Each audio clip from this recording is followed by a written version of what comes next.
कक्षा 10 के विद्यार्थियों, हमने 4 अभिक्रियाएं पढ़ी हैं। संयोजन अभिक्रिया, वियोजन और विस्थापन। इनके अलग अलग टाइप्स भी हमने देखे, ऊष्मीय वियोजन, प्रकाशीय वियोजन और विद्युतीय वियोजन। इसी से आगे आज हमारी नेक्स्ट अभिक्रिया है ऊष्माक्षेपी अभिक्रिया।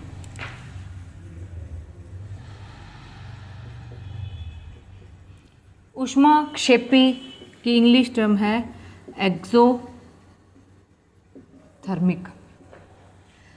इसका क्या अर्थ है? ऊष्मा का उत्सर्जन। तो इसकी क्या परिभाषा बनेगी, क्या अभिप्राय है इस बात से कि ऐसी रासायनिक अभिक्रियाएं जिनमें अभिकारक से उत्पाद बनता है, अभिकारक से उत्पाद बनता है तो उत्पाद बनने के दौरान साथ में ऊर्जा का उत्सर्जन होता है। तो ऐसी अभिक्रियाएं क्या कहलाती है? ऊष्माक्षेपी अभिक्रियाएं कहलाती है। जैसे सबसे पहला एग्जाम्पल हमने अभिक्रिया देखी थी CaO। किसका सूत्र है ये? बिना भुजा चूना को जब जल में मिलाया जाता है तो हम देखते हैं कि कैल्शियम हाइड्रोक्साइड का जलीय विलयन बनता है और प्लस क्या निकलती है? ऊर्जा। और जब हम इन दोनों को यानी कैल्शियम ऑक्साइड और जल को मिक्स करते हैं तो वहाँ उस अभिक्रिया का या उस विलयन का हम देखते हैं ताप बढ़ जाता है। ताप बढ़ने से अभिप्राय है कि इसमें ऊर्जा का उत्सर्जन होता है। तो जब यहाँ प्लस ऊर्जा लिखेंगे तो कौन सी अभिक्रिया है? ये ऊष्माक्षेपी। यदि यहाँ लिखा हो माइनस ऊर्जा तब ये कौन सी होती है? ऊष्माशोषी। तो ये अभिक्रिया हमारी कौन सी होगी? पहला उदाहरण हमारा ऊष्माक्षेपी अभिक्रिया का। इसी प्रकार हम देखते हैं श्वसन। श्वसन भी एक ऊष्माक्षेपी अभिक्रिया का उदाहरण है। जब हम भोजन ग्रहण करते हैं तो भोजन से हमें क्या मिलती है? ऊर्जा। तो ये ऊर्जा हमें किस प्रोसेस से मिलती है? हमने भोजन ग्रहण किया, भोजन में हमारे कौन कौन से घटक होते हैं? जैसे मुख्य हमारा कार्बोहाइड्रेट है। कार्बोहाइड्रेट से अभिप्राय है हम लेते हैं यहाँ जैसे ग्लूकोज। कार्बोहाइड्रेट का ऑक्सीजन की उपस्थिति में क्या होता है? ऑक्सीकरण। इससे हमें क्या मिलती है? 6CO2 प्लस 6H2O प्लस ऊर्जा। तो भोजन ग्रहण करने के बाद भोजन का पाचन होता है या पाचन होता है, इसी के साथ साथ हम श्वसन क्रिया भी कर रहे हैं। तो श्वसन के दौरान जब हमने ऑक्सीजन ग्रहण की और हमने भोजन जो ग्रहण किया हुआ है, ये भोजन और ऑक्सीजन दोनों से क्या प्राप्त होती है? हमें ऊर्जा। तो इस प्रकार श्वसन कौन सी अभिक्रिया होती है? एक ऊष्माक्षेपी अभिक्रिया है कि श्वसन क्रिया के दौरान भोजन के या कार्बोहाइड्रेट के ऑक्सीकरण से हमें क्या प्राप्त होती है? ऊर्जा प्राप्त होती है। एक और एग्जाम्पल है प्राकृतिक गैस का दहन। ये भी कैसी अभिक्रिया है? ऊष्माक्षेपी। प्राकृतिक गैस से अभिप्राय है मीथेन। दहन का हमने कल भी आपको बताया था किसके साथ अभिक्रिया करवाते हैं? ऑक्सीजन से। तो यहाँ क्या प्राप्त होती है बच्चों? CO2 प्लस H2O प्लस ऊर्जा। तो आप देखिए इन तीनों ही अभिक्रियाओं में हमें यहाँ क्या प्राप्त हो रही है? ऊर्जा। इसका मतलब ये कौन सी अभिक्रियाएं होती है? ऊष्माक्षेपी अभिक्रियाएं। इसी के साथ हम 5वीं अभिक्रिया देखते हैं ऊष्माशोषी। नाम से स्पष्ट है, शोषी का मतलब क्या करेगा? ये ऊष्मा का अवशोषण। तो ऐसी रासायनिक अभिक्रियाएं जिनमें अभिकारक से उत्पाद बनाने के लिए ऊर्जा की या ऊष्मा की आवश्यकता होती है, तो ये रासायनिक अभिक्रियाएं क्या कहलाती है? ऊष्माशोषी अभिक्रियाएं।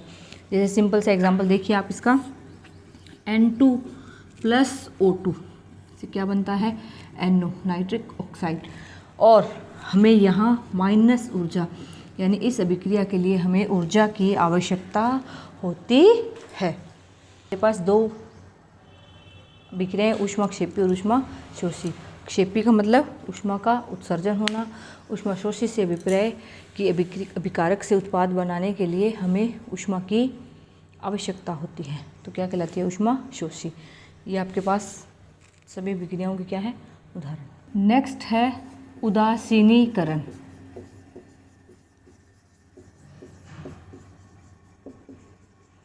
अभिक्रिया ऐसी रासायनिक अभिक्रिया जिसमें अम्ल प्लस क्षार अभिक्रिया करते हैं तो क्या बनता है? लवण और जल। तो ये कौन सी अभिक्रिया होती है? उदासीनीकरण अभिक्रिया। अम्ल का नाम यहाँ क्या है? हाइड्रोक्लोरिक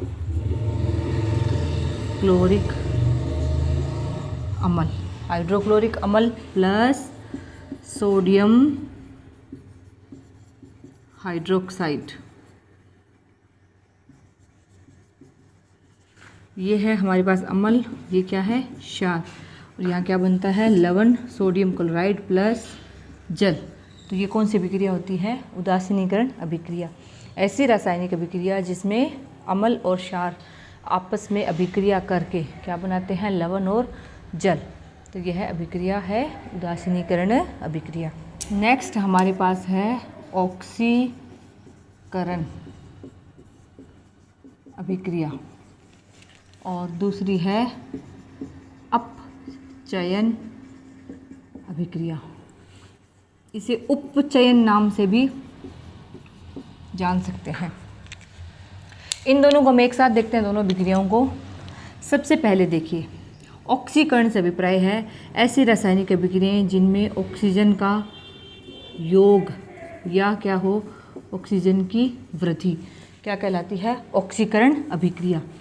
जैसे एग्जाम्पल, C+O2 CO2 बनेगा, S+O2 SO2, Mg+O2 MgO। कौन सी अभिक्रियाएं? ये सारी ऑक्सीकरण अभिक्रियाएं जिनमें कार्बन ऑक्सीकृत हो रही है, सल्फर ऑक्सीकृत है। इसी प्रकार अपचयन अभिक्रिया में ऑक्सीजन की क्या होती है? कमी, या ऐसी रासायनिक अभिक्रियाएं जिनमें ऑक्सीजन किसी तत्व या यौगिक से बाहर निकलती है, तो कौन सी अभिक्रिया कहलाती है? ये अपचयन, या इंग्लिश टर्म होती है इसकी रिडक्शन। जैसे हम देखते हैं MgO, क्या बनेगा? Mg+O2। KClO3 का अपघटन, कल अभी हमने अभिक्रिया देखी थी, यहाँ क्या बनता है? KCl+3O2। इसी प्रकार ZNO+C, तो यहाँ क्या बनता है? जिंक+CO। तो इसमें आप देखिए बच्चों, ZNO से ऑक्सीजन C के साथ जुड़ रही है, तो यहाँ से ऑक्सीजन निकल रही है, यानी ZNO का जिंक में क्या हो रहा है? अपचयन। तो ये कौन सी अभिक्रिया है? अपचयन अभिक्रिया। इसी प्रकार हम देखते हैं इसमें हाइड्रोजन के आधार पर, ये तो क्या था? ऑक्सीजन के आधार पर ऑक्सीजन जुड़ना या वृद्धि होना ऑक्सीकरण अभिक्रिया है। ऑक्सीजन की कमी होना या ऑक्सीजन निकलना कौन सी होती है? अपचयन अभिक्रिया। इसी प्रकार अगर हाइड्रोजन की बात करें तो हाइड्रोजन की कमी होना या ऐसी रासायनिक अभिक्रियाएं जिनमें हाइड्रोजन बाहर निकलती है, तो क्या कहलाएगी? ये ऑक्सीकरण अभिक्रिया। जबकि अपचयन में क्या होगा? हाइड्रोजन का योग होता है। तो यहाँ हमने दो आधार लिए हैं ऑक्सीकरण और अपचयन को समझाने के। पहला आधार है हमारा ऑक्सीजन का योग होना और दूसरा हमारा आधार है हाइड्रोजन को लेकर कि ऑक्सीकरण अभिक्रियाओं में हाइड्रोजन की क्या होती है? कमी होती है या हाइड्रोजन निकलती है, जबकि अपचयन अभिक्रियाओं में हाइड्रोजन का योग होता है। जैसे हमने ये कल एक रिएक्शन देखी थी H2+Cl2, ये कौन सी अभिक्रिया हो गई?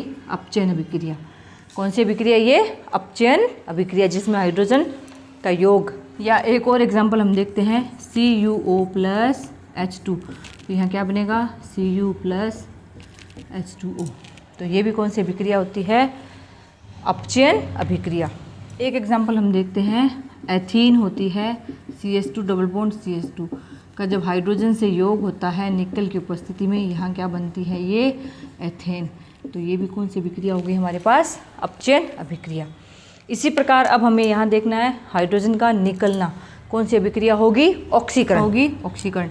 जैसे हम देखते हैं सोडियम हाइड्राइड से क्या बनता है? सोडियम+H2, तो ये H2 निकलना कौन सी अभिक्रिया है? ये ऑक्सीकरण अभिक्रिया। इसी प्रकार हम देखते हैं कि H2S+O2, यहाँ क्या? दूसरा उदाहरण है H2S+O2, यहाँ क्या बनता है? H2O+ सल्फर, यानी H2S से हाइड्रोजन निकल रही है तो H2S का सल्फर में क्या हो रहा है? ऑक्सीकरण हो रहा है। तो ये हमारे पास ऑक्सीकरण अपचयन अभिक्रियाएं जिनमें ऑक्सीकरण ऑक्सीजन और हाइड्रोजन की संयोग या वियोजन के आधार पर इनको समझाया गया है। ऑक्सीजन का जुड़ना ऑक्सीकरण अभिक्रिया, ऑक्सीजन का निकलना अपचयन अभिक्रिया, हाइड्रोजन का निकलना ऑक्सीकरण अभिक्रिया और हाइड्रोजन का जुड़ना अपचयन अभिक्रिया है। ये आपको 2-2 दिन साथ साथ एग्जाम्पल भी करवाए हैं। रेडॉक्स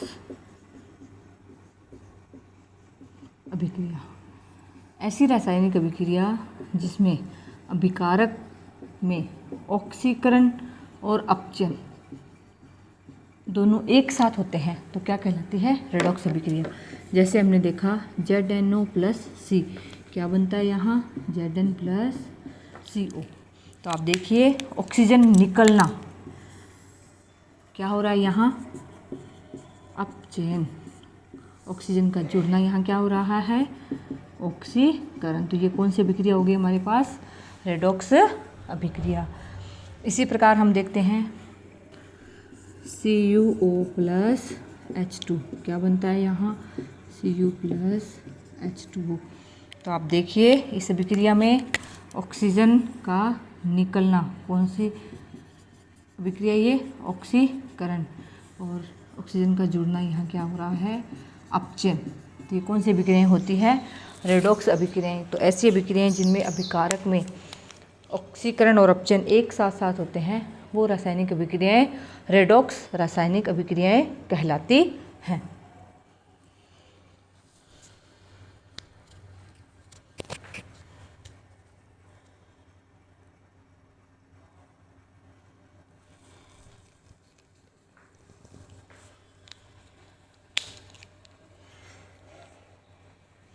एक और एग्जांपल MnO2+4HCl। यहाँ क्या बनता है? MnCl2+H2।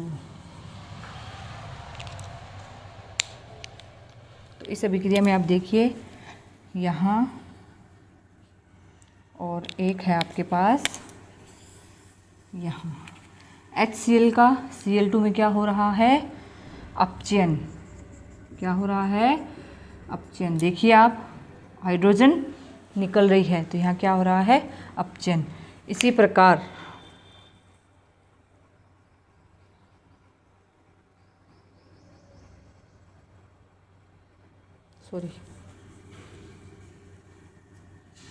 इस अभिक्रिया में देखिए आप HCl से यहाँ क्या बन रहा है? Cl2।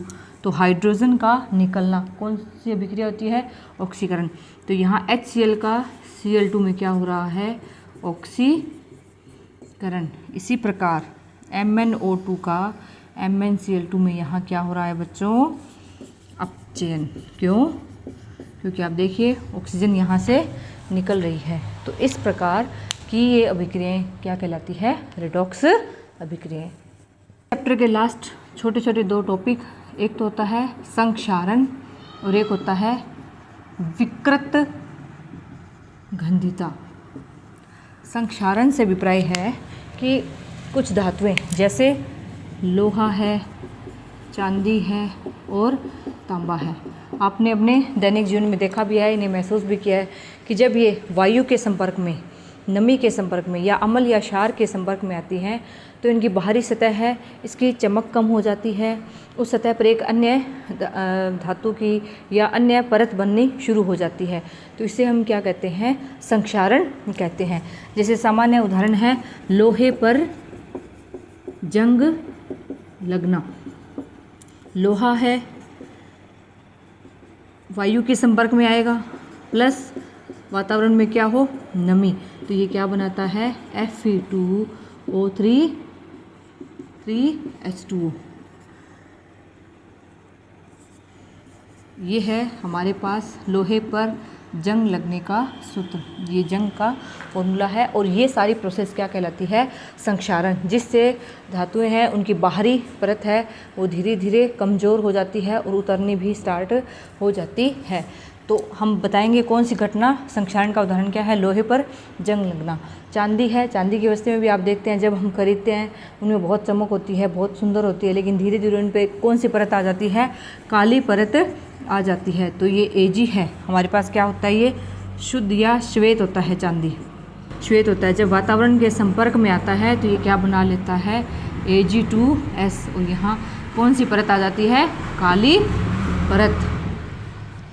इसी प्रकार तांबा है, तांबे पर हम देखते हैं हरी परत बन जाती है। ये कौन सी घटना होती है, संक्षारण की घटना।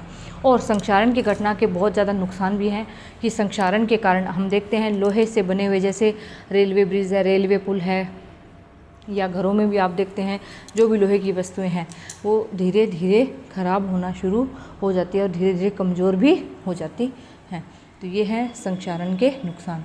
अब संक्षारण को रोकने के लिए इन धातुओं पर अन्य धातु की परत जिसकी वायु से क्रिया न हो, या हम देखते हैं कलर या पेंट किया जाता है ताकि इन वस्तुओं या धातुओं को संक्षारित होने से बचाया जा सके। लास्ट है हमारे पास विकृत गंधिता। विकृत गंधिता से क्या अभिप्राय है कि वसायुक्त जो तेलीय पदार्थ हैं वो अगर वायु के संपर्क में, नमी ऑक्सीजन के संपर्क में आते हैं तो धीरे धीरे उनमें से गंध आने लगती है और उनका स्वाद है वो चेंज हो जाता है। इसे हम क्या कहते हैं, विकृत गंधिता या रैंसिडिटी। विकृत गंधिता किसके कारण होती है कि खाद्य पदार्थ हैं वायु के संपर्क में आते हैं, वायु यानी ऑक्सीजन के संपर्क में आने पर इनकी गंध और स्वाद दोनों बदल जाते हैं। और विकृत गंधिता को हम कैसे रोक सकते हैं कि या तो हमें हमारी खाद्य सामग्री को वायुरोधी बर्तनों में रखना चाहिए, या हमारी खाद्य सामग्री को वायुरोधी बर्तनों में रखना चाहिए। दूसरा उपाय हम ये कर सकते हैं, जैसे हम देखते हैं ये चिप्स, लेज़, ये पैकेट आते हैं बच्चों के खाद्य सामग्री खाने वाले, इन पैकेट्स में ऑक्सीजन की जगह कौन सी गैस भरी जाती है, नाइट्रोजन। क्योंकि ऑक्सीजन है ये तुरंत क्रिया कर लेती है, अधिक क्रियाशील है, नाइट्रोजन की क्रियाशीलता क्या है, कम होती है। इसलिए हम ऑक्सीजन के स्थान पर नाइट्रोजन का उपयोग कर विकृत गंधिता को रोक सकते हैं। तो यहाँ विकृत गंधिता का कारण क्या है कि खाद्य सामग्री का ऑक्सीजन से क्रिया होना या ऑक्सीजन की उपस्थिति में ऑक्सीकृत होना। तो बच्चों हमारे लास्ट 2 टॉपिक संक्षारण, विकृत गंधिता कंप्लीट हुए और इसी के साथ हमारा आज फर्स्ट चैप्टर भी कंप्लीट होता है। Thank you.